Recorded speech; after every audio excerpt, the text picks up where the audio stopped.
नमस्कार साथियों। भारत के सबसे बड़े लोकतंत्र संविधान दिवस की आप सभी को बहुत बहुत शुभकामनाएं। आज चर्चा करते हैं कि भारत का संविधान कितना मजबूत है, कितना मजबूत लिखा गया था। बाबा साहेब ने उस समय लिखा, बिना कोई धर्म, जाति, भेदभाव, कोई भी चीज को नहीं रखा गया। सबको समान अधिकार मिले, सबको आगे बढ़ने का मौका मिले, उसके लिए एक संविधान लिखा और वर्षों वर्ष तक उसका सबको लाभ मिलता रहा।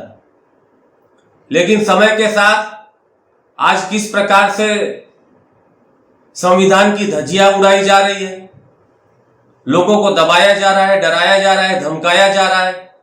उसी की कड़ी में जब संविधान लिखा गया तो इस प्रकार से लिखा गया कि जब देश आजाद हुआ गुलामी में से, तो उसके बाद से यह ध्यान में रखा गया कि आगे भविष्य में कभी भी ये देश गुलाम ना हो, तानाशाही ना हो, किसी की मनमानी न चले। उसके लिए एक व्यवस्था बनी, ऐसी व्यवस्था बनी कि सभी को अधिकार दिया गया।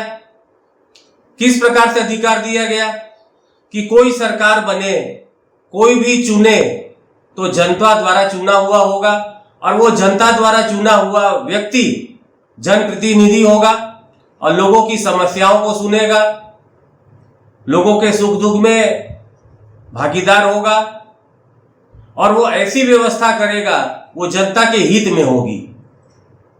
उसमें कहीं तानाशाही वो नहीं होगी। लेकिन समय के साथ आपने देखा कि किस प्रकार से राजनीतिक दल आते गए, उसमें जातिवाद आया, धर्म के नाम पर आए और धीमे धीमे आपस में फूट डालो, राज करो। इतनी इतनी पार्टियां बन गई, सबने अपना अलग अलग जातिवाद चालू कर दिया, कोई धर्म के नाम पर, कोई जाति के नाम पर, और लोगों की समस्या के ऊपर कोई वोट नहीं मांगता। और जनता भी उसी में आती गई कि हम इस जाति के हैं, इस धर्म के हैं, और उसको वोट देती गई और वो बड़े होते गए। और ये नेता ऐसे बड़े होते गए कि धीमे धीमे हमारे ऊपर ही शासन करने लगे। शासन ही नहीं करने लगे, उनका अत्याचार और उनका अहंकार इतना बढ़ता गया कि वो धीमे धीमे अपने को देश का मालिक बन बैठे। अब वो जनता की नहीं सुनते। जनता बोले कि हमारी ये समस्या है, किसी को नौकरी चाहिए, किसी को व्यापार, शिक्षा, स्वास्थ्य, तो उसके आंदोलन को दबा दिया जाता, उसके ऊपर किसी प्रकार से परेशान किया जाता। तो ये लोकतंत्र के लिए खतरनाक है। उसके लिए एक ही चीज करना पड़ेगा कि ये धर्म, जाति, ये सब नफरत, इसकी राजनीति को छोड़कर सबको एक होकर ऐसा प्रतिनिधि चुनना पड़ेगा जो जनता की आवाज सुने, जनता का प्रतिनिधि हो। तभी एक अच्छा लोकतंत्र, संविधान की रचना हो पाएगी।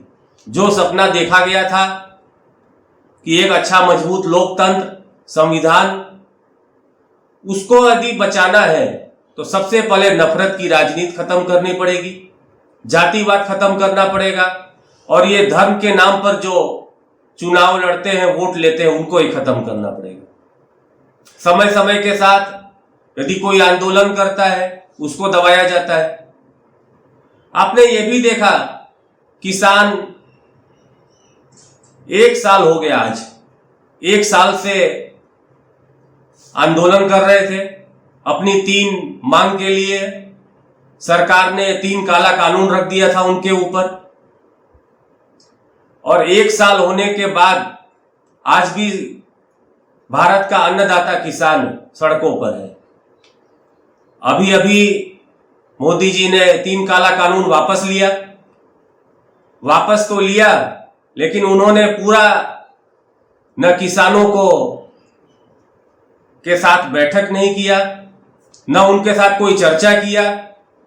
आकर सीधे बोल दिए कि तीनों किसान का एक ही काला बिल वापस लेते हैं।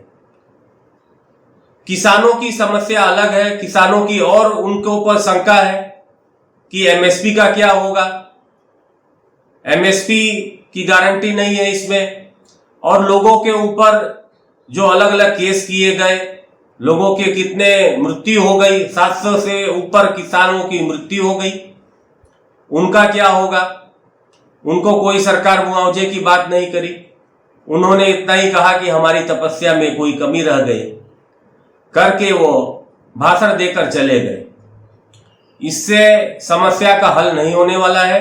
समस्या का हल तभी होगा जब किसानों को साथ बैठक होगी। बैठक करने के साथ उनकी समस्याओं को सुना जाएगा, उनकी क्या क्या मांगे हैं, आखिर वो चाहते क्या है, उनको क्या प्रकार की सुरक्षा चाहिए, और सरकार की जिम्मेदारी है कि उनको जो भी उनकी समस्या हो उसकी सुरक्षा सरकार को देनी पड़े। आज के वीडियो में इतना ही। जय हिंद, जय भारत।